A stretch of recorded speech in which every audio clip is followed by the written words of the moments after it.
আমি বুঝতে পারছি না কি হতে চলেছে। এই প্রথম আমার নিজেকে বড্ড অসহায় লাগছে। মনে হচ্ছে ভয়ঙ্কর কিছু ঘটতে যাচ্ছে। আর তাছাড়া ওই ছায়ামূর্তিটা তো হুমকি দিয়ে গেল ও নাকি আবার ফিরে আসবে। ও যদি সত্যি আবার ফিরে আসে তাহলে সাধারণভাবে ফিরে আসবে না। ও এবার আসলে সব ধ্বংস করে দিয়ে যাবে। আর শুধুমাত্র তাই নয়, পরিজগৎ এবং মানব জগৎ দুটোই হুমকির মুখে পড়ে যাবে। যে কোনো সময় যে কোনো দুর্ঘটনা ঘটে যেতে পারে। আমি বুঝতে পারছি পরি রানী, আমার জন্য এই অবস্থা হয়েছে। আমি তো অর্ধপরি আর অর্ধ মানব রূপে থেমে গেছি, যার কারণে ওই শয়তান এই পরিরাজ্যকে আক্রমণ করার সাহস পেয়েছে।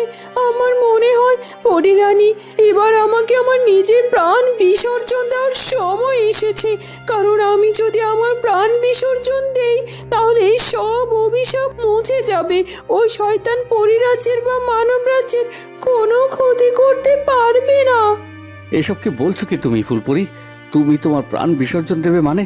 তোমার যদি কিছু হয়ে যায় তাহলে তাহলে আমার কি হবে? রাজকুমার প্রতাপ, আমি শুধুমাত্র নিজের কথা চিন্তা করি। পুরোপুরি রাজ্য বা মানব জগতের কোনো ক্ষতি হতে দিতে পারি না। পরিরানী, আমি সিদ্ধান্ত নিয়েছি। আমি আমার প্রাণ ত্যাগ করব আর এই অভিশাপকে মুছে দেব। তাতে করে পরিজগৎ এবং মানব জগৎ দুটো সুরক্ষিত থাকবে। আপনি সব ব্যবস্থা করুন। আর রাজকুমার প্রতাপ, আপনি তো নিজেই বলেছিলেন সব সময় নাকি পাওয়ার মধ্যে সফলতা থাকে না, ত্যাগের মধ্যেও থাকে। আর আমি বেঁচে থাকাতে যদি সবার ক্ষতি হয় তাহলে সেটা আমি কেন করব? আমি চাই না বেঁচে থাকতে। আমাকে ক্ষমা করবেন। আমি আপনার ভালোবাসা নিয়ে যে আমার প্রাণ ত্যাগ করতে পারবো, এটা যে আমার জন্য অনেক বড় পাওয়া। হ্যাঁ ফুলপরি, তুমি যে সিদ্ধান্ত নিয়েছো তাতে করে পরিরাজ্য এবং মানব রাজ্যের উপর থেকে অভিশাপ কেটে যাবে ঠিকই, কিন্তু এতে করে তো আমরা আমাদের পরীকে হারাবো। প্রতাপ তার ভালোবাসার ফুলপরিকে হারাবে। এটা কি ঠিক হবে? পরিরানী, আমাকে হারালে শুধুমাত্র হয়তো আপনাদের একটু কষ্ট লাগবে, কিন্তু সময়ের পরিবর্তনে সব কিছু দূর হয়ে যাবে। কিন্তু মানব রাজ্য আর পরিরাজ্য যে অভিশাপ থেকে বাঁচতে পারবে না। তাই আমি সিদ্ধান্ত নিয়েছি আমি নিজেকে আত্মহতি দেব। ঠিক আছে ফুলপরি, তুমি যেহেতু মানব জগৎ এবং পরিরাজ্যের কল্যাণের জন্য এত বড় ত্যাগ করতে চাও তাহলে অবশ্যই সেটা করতে পারো। তবে সেটা আজ নয়, আগামীকাল আমি সব ব্যবস্থা করব। অপেক্ষা করো।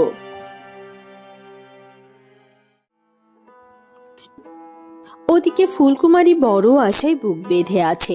সে ভাবছে তার রাজকুমার সত্যি সত্যি তার কাছে ফিরে আসবে।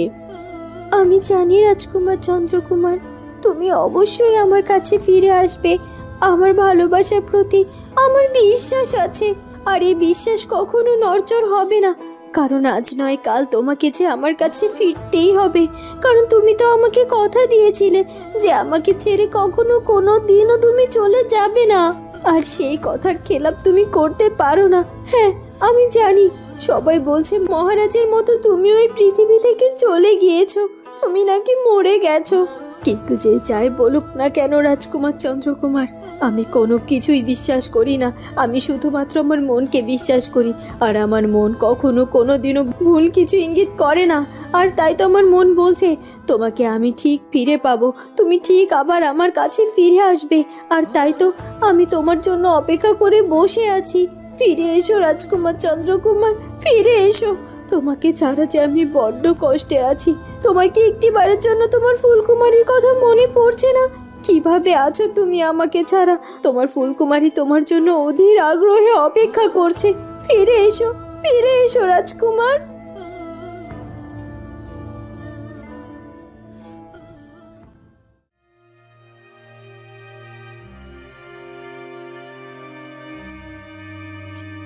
রানীমা, যুবরানী সেই কখন থেকে বারান্দায় একা একা দাঁড়িয়ে রয়েছেন আর একা একাই কথা বলছেন। আমি তাকে কত করে ভেতরে আসার জন্য অনুরোধ করলাম, কিন্তু তিনি বলল তার নাকি ভালো লাগছে না, তিনি নাকি আর কিছুক্ষণ বারান্দায় দাঁড়িয়ে থাকবে। কি বলছিস কি? আসলে ফুলকুমারীর জন্য আমার ভীষণ কষ্ট হচ্ছে। আমি না হয় আমার কষ্টটা কোনোভাবে মানিয়ে নেওয়ার চেষ্টা করছি, কিন্তু ফুলকুমারী ও তো কোনোভাবে মেনে নিতে পারছে না যে রাজকুমার আর বেঁচে নেই। ও তো মনে করছে যে রাজকুমার বেঁচে আছে আর ও ফিরেও আসবে। আসলে মেয়েটির বয়স কম, এত অল্প বয়সে নিজের স্বামীকে হারানোর শোক কিছুতে মেনে নিতে পারছে না। আর আমি বলি কি রানীমা, আপনি আগে যুবরানীর কাছে যান, গিয়ে তাকে বুঝিয়ে শুনিয়ে বলুন, বুঝিয়ে শুনিয়ে ভেতরে নিয়ে আসুন। তাছাড়া সারাদিন তিনি কিছুটি দাঁতে কাটেননি গো, তাকে খাওয়ানোর চেষ্টা করতে হবে। হ্যাঁ হ্যাঁ, আমি যাচ্ছি, কিন্তু আজ আবার এদিকে কিছু কাজ রয়েছে। কারণ আগামীকাল সকাল সকাল মন্ত্রীমশাই নিজে রাজ্য পরিচালনা করার সকল দায়ভার নিয়ে নেবেন। আর তাই তো আমার কিছু কাজ গুছিয়ে নিতে হবে, আর তাকে কাল সকাল হলেই সবটা বুঝিয়ে দিতে হবে। বুঝতে পারছি রানীমা, তবে ছোট মুখে একখানা বড় কথা বলি। কি কথা দাসী, বল। বলছিলাম কি, মন্ত্রীমশাই লোকটা তো ভালো নয়, তার হাতে কি রাজ্যের সব দায়ভার তুলে দেওয়াটা ঠিক হবে? সেটা আমারও মনে হয়েছিল দাসী, কিন্তু মন্ত্রীমশাইয়ের কথা শুনে মনে হলো সে তার ভুলটা বুঝতে পেরেছে, আর সে তার করা অপরাধ চেয়ে ক্ষমাও চেয়েছে। শুধু সেটাই নয়, মন্ত্রীমশাই সবসময় রাজামশাইয়ের পাশে থাকতেন। তিনি জানেন যে রাজ্যের কখন কোথায় কি কাজ হবে সে সব কিছু, আর তাই একমাত্র মন্ত্রীমশাই রাজ্যের দায়িত্ব সামলাতে পারবেন সঠিকভাবে। আর তাছাড়া আমি মন্ত্রীমশাইয়ের উপর খেয়াল রাখবো সবসময়। ঠিক আছে রানীমা, আপনি তো অনেক বিচক্ষণ একজন মানুষ, আর তাই আপনার যেটা ভালো মনে হবে সেটাই করবেন। তবে চারদিকে খেয়াল রাখবেন, এই আর কি। আর এখন চলুন, যুবরানীকে ডেকে আনি। হ্যাঁ দাসী, চলো।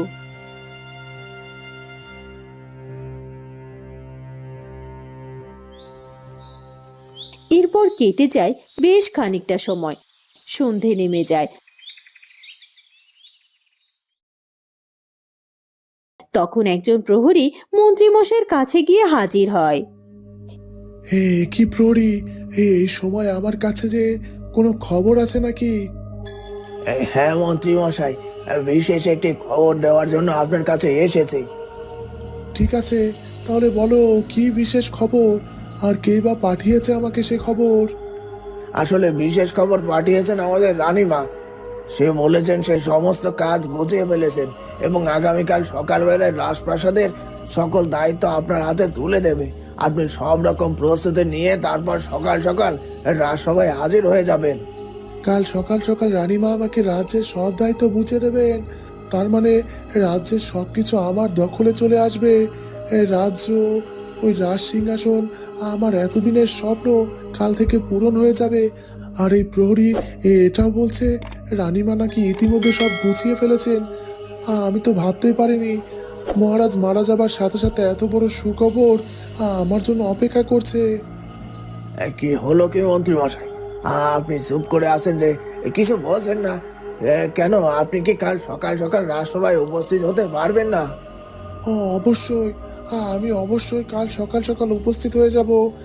তবে তুমি একদম চিন্তা করো না, মহারানীকে বলে দিও কাল সকাল সকাল সবার আগে আমি রাজসভায় হাজির হব। আগে মন্ত্রী মশাই, তাহলে এখন আমি যাই। এরপর প্রহরীটি সেখান থেকে চলে যায়।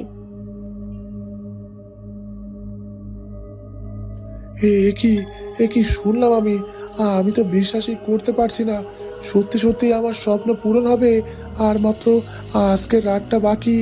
তারপর সকাল হলে আমি হব এই রূপনগর রাজ্যের মহারাজা।